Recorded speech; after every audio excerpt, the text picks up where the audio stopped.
नमस्कार विद्यार्थियों। आज हम चर्चा करेंगे भारत के प्रमुख किसान आंदोलन के संदर्भ में। भारत में किसान आंदोलनों की एक लंबी श्रृंखला रही है। ये आंदोलन मुख्य रूप से अंग्रेजी सत्ता, विभिन्न बागान मालिकों, जमींदारों के खिलाफ हुए हैं। अगर इन किसान आंदोलनों की बात करें तो इसमें सबसे प्रमुख है बंगाल का नील किसान आंदोलन। अन्य आंदोलन के लिए प्रेरणा था तथा किसानों के एकता और संगठन शक्ति का ये परिचय देता है। बंगाल के अंदर जो काश्तकार थे मुख्य रूप से चावल की कृषि करते थे और चावल ही बंगाल का प्रमुख खाद्यान्न भी रहा है। परंतु जैसे जैसे बंगाल पर अंग्रेजी सत्ता स्थापित होने लगी, अंग्रेजी अधिकारी अपनी शक्ति का इस्तेमाल करने लगे। कई बागानों के मालिक यहाँ अपनी नील की फैक्ट्रियाँ चलाने लगे। नील एक व्यापारिक फसल थी। बड़े सस्ते दाम में इसे भारत से ख़रीदा जाता था और यूरोप के बाज़ारों में बड़ी महंगी दरों पे ही बेचा जाता था। इससे व्यापारियों को बड़ा लाभ होता था। इन व्यापारियों और बागान मालिकों के द्वारा किसानों से जबरन नील की खेती करवाई जाती थी। उन्हें बहलाया और फुसलाया जाता था, उन्हें डराया और धमकाया जाता था। एक मामूली सी अग्रिम राशि लेकर उनके अंगूठे एग्रीमेंट पे ले लिए जाते थे और उन्हें खाद्यान्न के स्थान पर अपने खेतों में नील की खेती करने हेतु बाध्य करते थे। इससे किसानों को बड़ी समस्याएं होती थी। पहली और प्रमुख समस्या तो ये थी कि नील की खेती करने के कारण अब वह खाद्यान्न यानी चावल की खेती नहीं कर पा रहे थे, जिससे कि उनके सामने भरण पोषण की समस्या भी आ गई। क्योंकि यह जो चावल अपने खेतों में बोते थे उससे इनका और इनके परिवार का वर्ष पर्यंत पालन पोषण होता था। लेकिन नील की खेती करने के कारण यह खाद्यान्न उनके खेतों से होता नहीं था, इन्हें बाज़ार से ख़रीदना पड़ता था। लेकिन नील की खेती के बाद जो बागान मालिक थे वो बहुत कम रकम नील के किसानों को देते थे, जिससे कि खाद्यान्न तक खरीदना उनके लिए संभव नहीं हो पाता था। दूसरी समस्या थी खेतों की उपजाऊ क्षमता कम होना। नील की कृषि करने के कारण एक तो ये बड़ी महंगी पड़ती थी कि उसमें सिंचाई के लिए पानी बहुत ज़्यादा आवश्यक था। दूसरा, यह लगातार कृषि की उपजाऊ क्षमता को भी कम करते थे, तो ये भी किसानों के लिए एक समस्या थी। कई किसान ऐसे थे जो ये खेती नहीं करना चाहते थे, विरोध करते थे, लेकिन उन्हें डराया जाता था, धमकाया जाता था।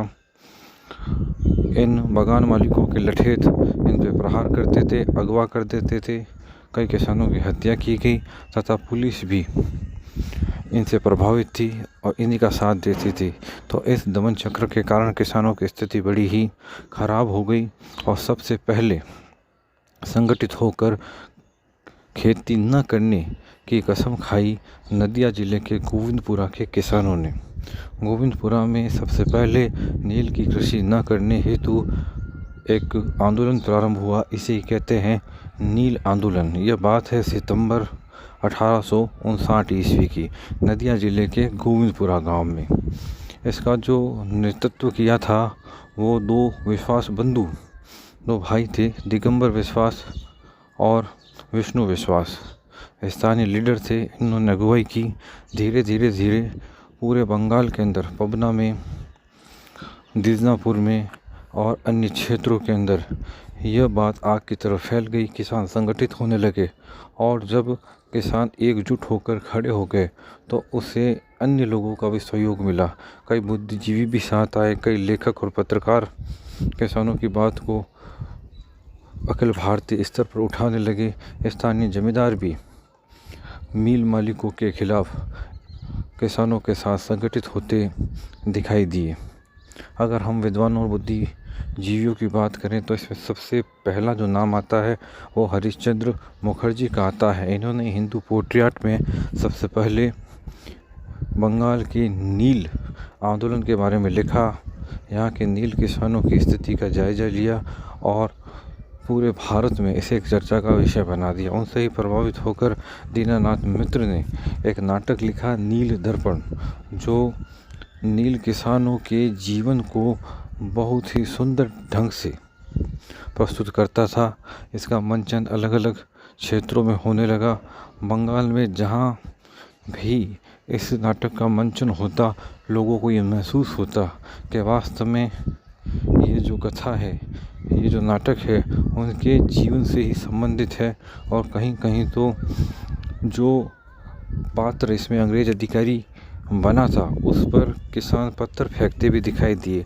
यानी कि इससे ये पता लगता है कि नील दर्पण में किसानों की बात को दीनानाथ मित्र ने किस प्रकार रेखांकित किया है। तो इन सब के सहयोग से धीरे धीरे किसान आंदोलन, नील किसान आंदोलन आगे बढ़ता रहा।